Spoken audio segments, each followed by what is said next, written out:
वैसे तो मैं किसी पार्टी का सपोर्ट नहीं करता, पर इस वीडियो के जरिए हम ये समझ पाएंगे कि हमारी सेना क्यों मोदी जी की वजह से आज सुरक्षित है। सर ये बात अलग है कि सब अपनी अपनी राजनीतिक विचारधारा अलग रखते हैं, लेकिन आप ये जो मैसेज डाल रहे हो ना कि बीजेपी के कार्यकाल में ना तो जवान सेफ है ना ये है। सर मेरी पोस्टिंग 2006 में J&K में थी, कुपवाड़ा में। वहाँ पे बॉर्डर पे एक रूल था, no first fire no more than 11 NM, यानी कि जब तक पाकिस्तान की तरफ से एक भी फायर नहीं आ जाता तुम कोई फायर नहीं करोगे। नो मोर देन 11 mm मतलब वो हमारे ऊपर RPG चलाएं, मोटरार चलाएं, कुछ भी चलाएं, हम 11 mm से ऊपर का राउंड नहीं चला सकते थे वहाँ पे। मेरे हाथ पे ओम गुदा हुआ है। इस ओम के गुदे होने की वजह से मुझे हाथ में रुमाल बांध के ड्यूटी करनी पड़ती थी वहाँ पे।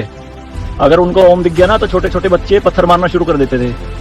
और सर श्रीनगर के लाल चौक पे 26 जनवरी के दिन बहुत बड़ा तिरंगा बिछा के जिंदी गाय काटी थी, जिंदी, और जिंदी की खाल उतारी थी सबके सामने, पूरी सेना के सामने। यूनिट खड़ी थी वहाँ पे पूरी, और चक्कू लहरा के खूब बोलते थे, क्यों भाई हिंदुस्तानी कुत्तों, तुम्हारी माँ है ना ये, देखो क्या हाल करेंगे इसका हम। भाई कुछ नहीं उखाड़ सकते थे उनका। क्यों? क्योंकि सेंट्रल में गवर्नमेंट गंडवी थी, नपुंसक गवर्नमेंट थी।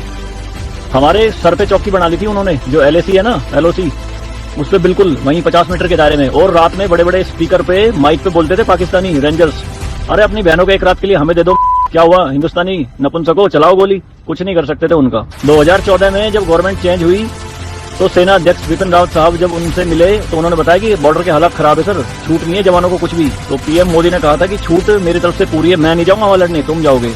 आज की डेट में आप मुझे एक भी चौकी बता दो अगर वहां ढूंढने से मिल जाए। दूरबीन लगा के देखनी पड़ती है, पहाड़ों में, वो भी बंकरों में अंदर, सारी लगा दी उन्होंने तोप उड़ा के। शांति काल में आप 155 mm की बोफोर्स टाइप की तोप नहीं चला सकते, यूएनओ का रूल है। लेकिन 2014 में ये बोफोर्स भी चली J&K में पाकिस्तान की तरफ चौकी उड़ाने के लिए। तो सर ये मत कहिए कि बीजेपी के कार्यकाल में जवान मर रहे हैं, ये हो रहा है। सर सेना के जो हाथ खुले हैं ना वो बीजेपी के कार्यकाल में खुले हैं। मैं इसका जीता जागता प्रत्यक्ष आपके सामने बैठा हूँ।